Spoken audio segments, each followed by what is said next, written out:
बिस्मिल्लाहिर्रहमानिर्रहीम। Dear students, अस्सलाम वालेकुम। मैं हूं सैयद समर अब्बास। आज हम बायोलॉजी पार्ट 1 के यूनिट नंबर 1 से लेक्चर नंबर 4 को स्टार्ट करेंगे। हमारा आज का लेक्चर बायोलॉजिकल ऑर्गेनाइजेशन के नेक्स्ट लेवल के बारे में है। स्टूडेंट्स, लास्ट लेक्चर में लेक्चर नंबर 3 में मैंने आपको सब एटॉमिक, एटॉमिक और एलिमेंट लेवल के बारे में समझाया था। आज हम इससे आगे चलेंगे। सबसे पहले आज हम मॉलिक्यूलर और मोलेकुलर लेवल, उसके बाद ऑर्गेनेल लेवल और एंड पर हम सेल लेवल के बारे में आपको बताएंगे। तो सबसे पहले हम स्टार्ट करते हैं मॉलिक्यूलर लेवल से। तो मॉलिक्यूल्स के बारे में आप लोग ऑलरेडी कुछ जानते हैं, तो हम देख लेते हैं कि मॉलिक्यूल क्या होता है। What is a molecule? Students, आप इसके डिफरेंट टाइप की डेफिनेशंस पढ़ते हैं। मसलन कहीं पर ये लिखा हुआ है कि a molecule is formed by the chemical combination of atoms or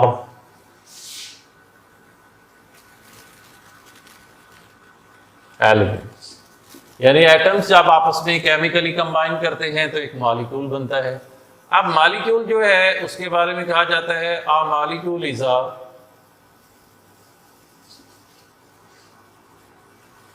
molecule is stable. इसके अलावा ये इंडिपेंडेंट होता है और मॉलिक्यूल जो है स्टूडेंट्स ये फ्रीली एग्जिस्ट करता है।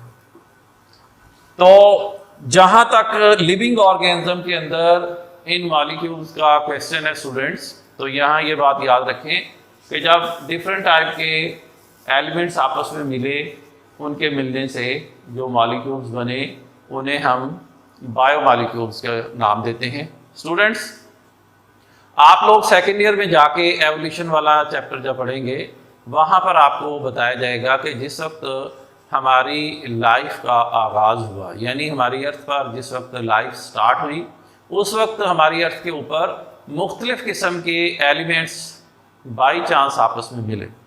ये एलिमेंट्स जब आपस में बाई चांस मिल गए तो इन एलिमेंट्स के आपस में मिलने से कुछ नए मॉलिक्यूल्स बने। ये मॉलिक्यूल्स जो बच्चों बने, ये मॉलिक्यूल्स जो हैं ये बायोमॉलिक्यूल्स के नाम से जाने जाते हैं। तो हमारी अर्थ के ऊपर ये एक ऐसा फिनोमेना था, एक ऐसा तरीका था जो कि एक एक्सीडेंटल प्रोसेस था, जिसके नतीजे में हमारी अर्थ पर लिविंग मॉलिक्यूल्स बन गए। अब ये जो लिविंग मॉलिक्यूल्स हैं इन्हें हम बायो मॉलिक्यूल्स भी कहते हैं। यानी ये आपको शॉर्ट क्वेश्चन आता है अक्सर, व्हाट आर बायो मॉलिक्यूल्स? तो आपने लिखना होगा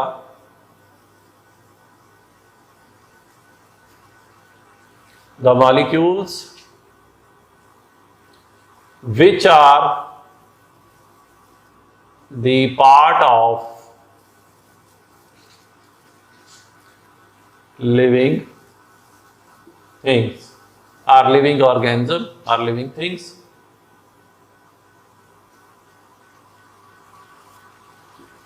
तो ये बायोमॉलिक्यूल्स हो गए।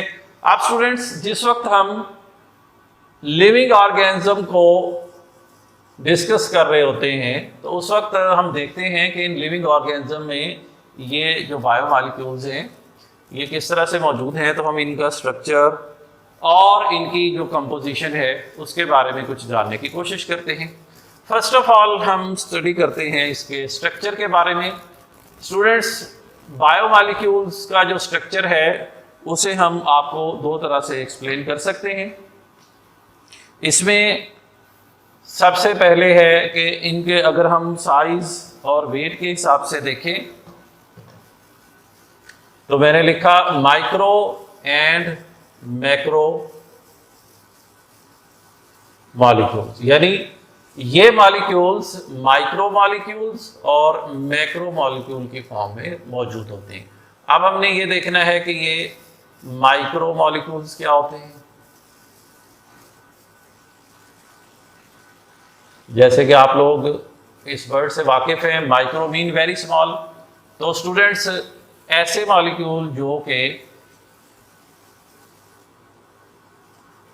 स्मॉल साइज हों, जिनका लो वेट हो, जो सिंपल हों, उन्हें हम माइक्रो मॉलिक्यूल्स कहते हैं। ये माइक्रो मॉलिक्यूल्स जो हैं ये अपने वेट, अपने साइज और अपनी जो कंपोजिशन है, उनकी जो कम्प्लेक्सिटी है उसकी बेस पर ये सिंपल होते हैं। ये हैं माइक्रो मॉलिक्यूल्स। और इनकी एग्जांपल आप ले सकते हैं जैसे कि वाटर है, इसके अलावा स्टूडेंट्स कार्बन डाइऑक्साइड है, या आप ऑक्सीजन यानी कि जो मॉलिक्यूलर ऑक्सीजन जिसे हम इनहेल करते हैं, जो हमारे बॉडी में जाके ब्लड के साथ मिलती है ऑक्सीजन और ऑक्सीडेशन करवाती है, ये माइक्रो मॉलिक्यूल्स हैं। इसके बाद स्टूडेंट्स हम आते हैं मैक्रो मॉलिक्यूल्स।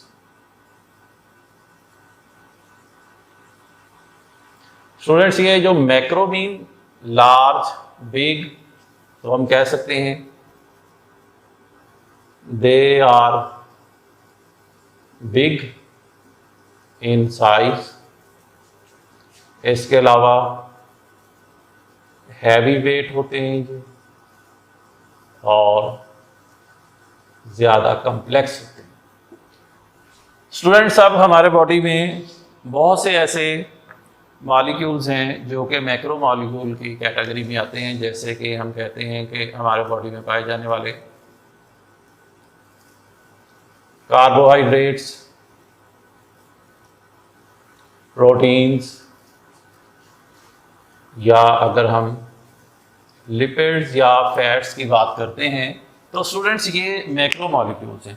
अब हमें एक खास पिक्चर यहाँ पे नज़र आ रही है, उस पिक्चर को यानी उस सिनेरियो को हम समझने की कोशिश करते हैं। हमें नज़र ये आ रहा है कि जब डिफरेंट टाइप के एलिमेंट्स आपस में मिले, उन्होंने मिलकर कुछ मॉलिक्यूल्स बना दिए। ये मॉलिक्यूल्स हमारे बॉडी का हिस्सा हैं। कुछ मॉलिक्यूल्स ऐसे हैं जो स्मॉलर साइज में हैं, कुछ ऐसे हैं जो कि लार्ज साइज में हैं, वो बिग हैं। ये दोनों ही हमारे बॉडी का हिस्सा है। स्टूडेंट्स जब ये तमाम के तमाम मॉलिक्यूल्स आपस में मिलते हैं तो ये मिलकर एक बड़ा यूनिट बना लेते हैं। उसके बाद स्टूडेंट्स है, हम मॉलिक्यूल्स की अगर कंपोजिशन की बात करें तो हमारे सामने दो चीज़ें हैं कि ये मॉलिक्यूल ऑर्गेनिक या इनऑर्गेनिक मॉलिक्यूल्स हो सकते हैं। तो ऑर्गेनिक मॉलिक्यूल्स कौन से होंगे? तो आप लोगों ने ऑर्गेनिक के बारे में स्टडी किया हुआ है, व्हाट इज़ ऑर्गेनिक केमिस्ट्री।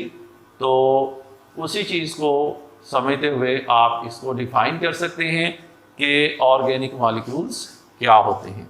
तो हम इसको देखते हैं।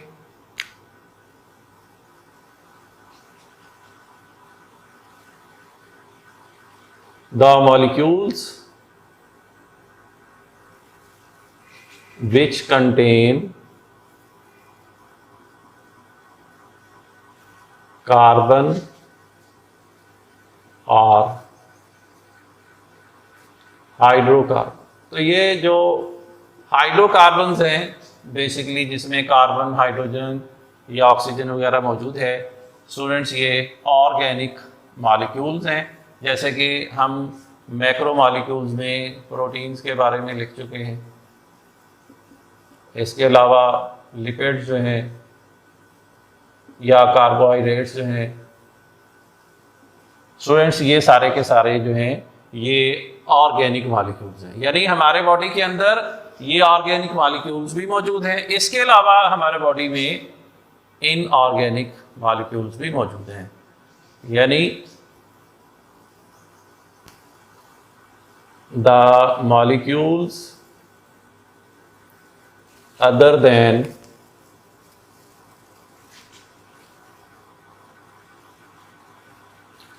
हाइड्रोकार्बन। तो अब हमारे बॉडी में मुख्तलिफ टाइप्स के मिनरल्स हैं, वो मालिक्यूलर फॉर्म में हमारे बॉडी के अंदर मौजूद हैं। स्टूडेंट्स, अब जिस वक्त हम ये बात करते हैं कि इनऑर्गेनिक कौन से होंगे, जैसे कि हम देख रहे हैं यहाँ पर कार्बन डाइऑक्साइड है या सिंपल ऑक्सीजन है, तो ये इनऑर्गेनिक फॉर्म में मॉलिक्यूल्स की शक्ल में हमारे बॉडी का हिस्सा है। अब आते हैं हम इसकी तरफ। जब यही मॉलिक्यूल्स आपस में मिलते हैं तो ये एक बिग यूनिट बना देते हैं। ये बिग यूनिट जो है ये इन मॉलिक्यूल से मिलकर बनता है, जिसे हम ऑर्गेनेल का नाम देते हैं। अब ये ऑर्गेनेल्स क्या होते हैं स्टूडेंट्स? अगर हम एक सेल को स्टडी करें तो हमें पता चलता है the components of a cell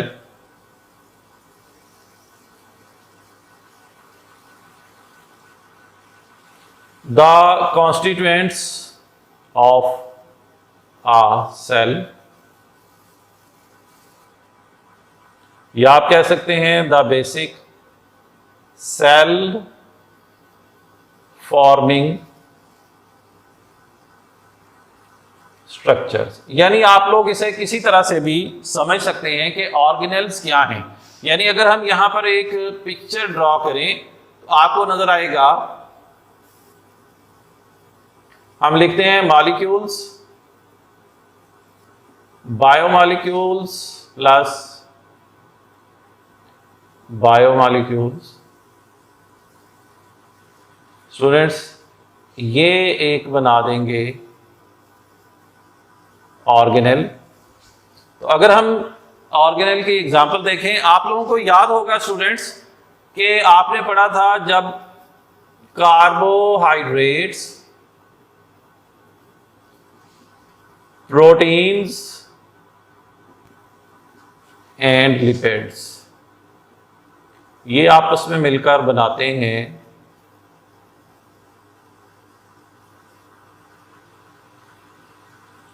plasma membrane. Students, ये जो प्लाज्मा मेम्ब्रेन है आपको समझा रहे हैं कि ये एक तरह से ये भी सेल का एक पार्ट ही है, सेल के बाहर मौजूद होती है, या सेल के अंदर जो डिफरेंट ऑर्गेनेल्स हैं उनको कवरिंग के तौर पर मौजूद होती है। तो स्टूडेंट्स, ये प्लाज्मा मेम्ब्रेन जो है वो दरअसल इन डिफरेंट बायोमॉलिक्यूल से मिलकर बनी हुई है। इसी तरह आप देख लें, आप लोगों ने माइटोकॉन्ड्रिया,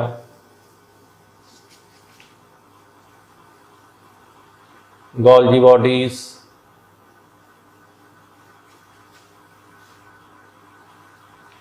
एंडोप्लाज्मिक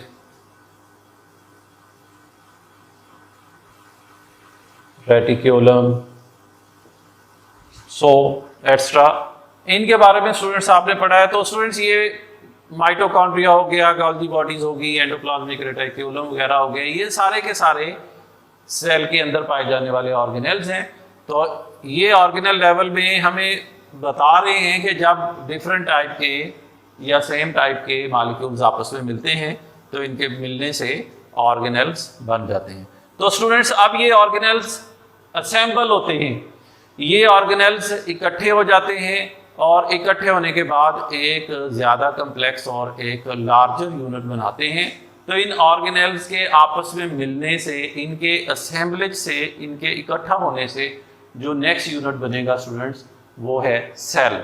तो अब हम ज़रा देखते हैं सेल लेवल के बारे में कि एक सेल क्या होगा। तो हम पहले लिखते हैं व्हेन टू और more than two organelles या organelles combine to form a structural और functional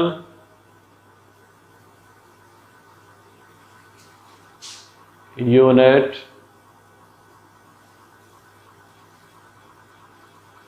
they form a cell. तो स्टूडेंट्स, एक सेल जो है ये डिफरेंट टाइप के ऑर्गेनेल्स के इकट्ठा होने से बन जाएगा, यानी जब इनकी एक असेंबलेज होगी, जब इनका इकट्ठ होगा तो ये एक फंक्शनल यूनिट बना देंगे। इनका जो फंक्शनल यूनिट है ये सेल के नाम से जाना जाता है।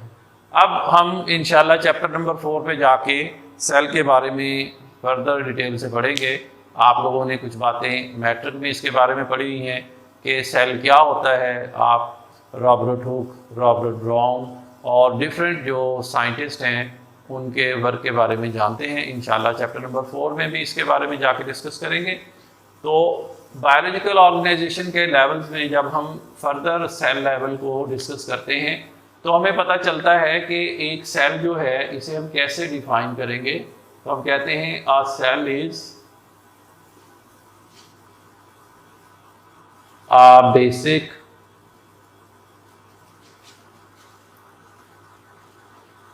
structural and functional unit of life. क्योंकि हम बार बार ये बता रहे हैं कि लाइफ से मुराद लिविंग थिंग्स हैं, तो एक लाइफ का जो स्ट्रक्चरल यानी उसे बनाने वाला और फंक्शनल यानी कि जो उसके अंदर डिफरेंट फंक्शंस परफॉर्म हो रहे हैं उनका एक बेसिक यूनिट जो है वो सेल है। तो स्टूडेंट्स, यहाँ हम थोड़ा सा देख लेते हैं कि ये स्ट्रक्चरल और फंक्शनल यूनिट का मतलब क्या है। तो ज़ाहिर है स्ट्रक्चरल यूनिट स्ट्रक्चर बनाने वाला, डिफरेंट टाइप के जो स्ट्रक्चर्स हमें नज़र आते हैं लिविंग ऑर्गेनिज्म के अंदर वो इन सेल्स के आपस में कंबाइन होने से बनते हैं। और फिर आपको पता है कि हमारे बॉडी के अंदर डिफरेंट टाइप के फंक्शंस हो रहे हैं। अगर हम ये समझते हैं कि हमारे बॉडी के अंदर डिफरेंट टाइप के सेल्स हैं तो डेफिनेटली हमें ये भी पता होना चाहिए कि यही डिफरेंट टाइप के सेल्स फिर डिफरेंट टाइप के फंक्शंस परफॉर्म करेंगे। क्योंकि हमारे बॉडी में डिफरेंट टाइप के फंक्शंस हो रहे हैं, हमारे बॉडी के अंदर रेस्पिरेशन हो रही है, डाइजेशन हो रही है, इसके अलावा कंडक्शन ऑफ नर्व इम्पल्स।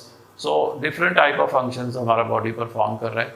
तो चूँकि फंक्शंस डिफरेंट हैं तो इसका मतलब है कि इसमें हिस्सा लेने वाले जो ऑर्गन्स हैं वो डिफरेंट होंगे। अगर ऑर्गन डिफरेंट हैं तो इट मीन्स कि वो डिफरेंट टाइप के सेल से बने होंगे।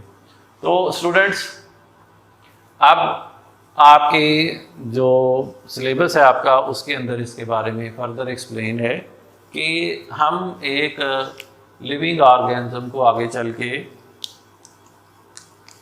फर्दर यूँ समझते हैं कि जो सेल्स हैं इन्हें दो मेजर कैटेगरीज में डिवाइड किया जाता है।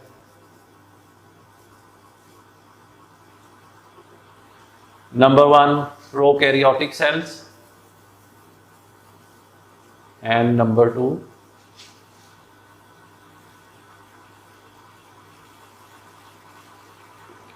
Eukaryotic cells.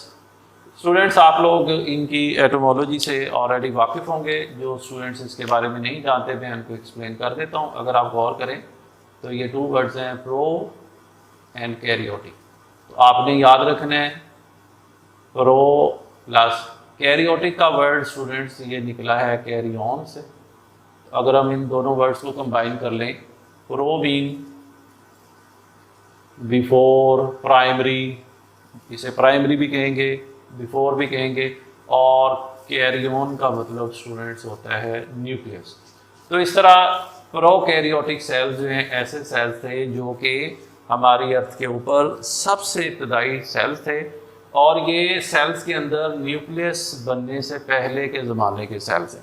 यानी ये उस ज़माने के सेल्स हैं जब अभी सेल्स के अंदर न्यूक्लियस ज़ाहिर नहीं हुआ था, अभी ये बहुत ज़्यादा सिंपल थे, इसी वजह से इन्हें प्रोकैरियोटिक सेल्स कहते हैं। अब अगर आप लोगों का ये क्वेश्चन है कि क्या आज के ज़माने में हमारे बॉडी के अंदर ये या हमारे इर्द गिर्द कोई किसी किस्म के जो प्रोकैरियोटिक सेल्स मौजूद हो सकते हैं, तो स्टूडेंट्स ऐसा है। एवोल्यूशन के बाद डिफरेंट टाइप के सेल्स बने, यानी प्रोकैरियोटिक से यूकैरियोटिक सेल्स भी बने। लेकिन अगर हम ये क्वेश्चन करते हैं कि सर क्या आज के ज़माने में प्रोकैरियोटिक सेल्स हैं, तो डेफिनेटली आज के ज़माने में भी प्रोकैरियोटिक सेल्स मौजूद हैं। They are very simple cells. Bacteria के अंदर अगर हम जाके देखें तो जब हम एंशिएंट बैक्टीरिया को स्टडी करते हैं तो वहाँ पर हमें नज़र आता है कि 2 टाइप के जो बैक्टीरिया थे जिनके अंदर न्यूक्लियस मौजूद नहीं था। किसी ज़माने में जो ज़मीन के ऊपर मौजूद जो थर्मल वेंट्स थे, गर्म पानी के जो चश्मे थे, उनके अंदर बनने वाले कुछ ऐसे सेल्स जो कि प्रोकैरियोटिक सेल्स थे। तो उसके बाद स्टूडेंट्स आता है यूकैरियोटिक। तो अब इसकी आपने देखना है टर्मिनोलॉजी को, इसकी एटोमोलॉजी को। तो ये 2 वर्ड्स हैं। एक वर्ड है स्टूडेंट्स EU और सेकंड जो है कैरियोटिक से कैरियन। तो स्टूडेंट्स EU का मतलब होता है ट्रू और कैरियन का मतलब न्यूक्लियस। तो बात यहाँ पर क्लियर हो रही है कि eukaryotic cells are such cells which have true nucleus, यानी जब एवोल्यूशन हुई तो प्रोकैरियोटिक सेल से यूकैरियोटिक सेल्स बन गए और ये ऐसे सेल्स थे जिनके अंदर न्यूक्लियस मौजूद होता है। तो स्टूडेंट्स हमारा अगर ये लिंक बायोलॉजिकल ऑर्गेनाइजेशन के साथ जोड़ा जाए तो हमें ये नज़र आता है कि हमारे बॉडी के अंदर डिफरेंट टाइप के सेल्स हैं। एक लिविंग ऑर्गेनिज्म जो है वो एक सिंगल सेल पर भी मुश्तमिल हो सकता है और वो मल्टी सेलुलर भी हो सकता है। बहरहाल इनका जो स्ट्रक्चरल और फंक्शनल यूनिट होगा वो सेल ही होगा। और इस तरह स्टूडेंट्स हम देखते हैं कि जब डिफरेंट टाइप के मॉलिक्यूल्स आपस में मिलते हैं तो वो ऑर्गेनेल्स बनाते हैं, और जब ये ऑर्गेनेल्स आपस में मिले तो ये सेल्स बना लेते हैं। अब ये जो सेल्स हैं आगे फिर इनका कम्बिनेशन होगा और वो फिर जो नई चीज़ें बनाएंगे उसके बारे में इंशाल्लाह हम नेक्स्ट लेक्चर में आप लोगों को एक्सप्लेन करेंगे। तब तक आप लोग पढ़ते रहें, और अगर कोई आप क्वेश्चन करना चाहते हैं तो आप मुझसे रब्ता कर सकते हैं। तब तक के लिए स्टूडेंट्स अल्लाह हाफिज़, स्टे हैप्पी।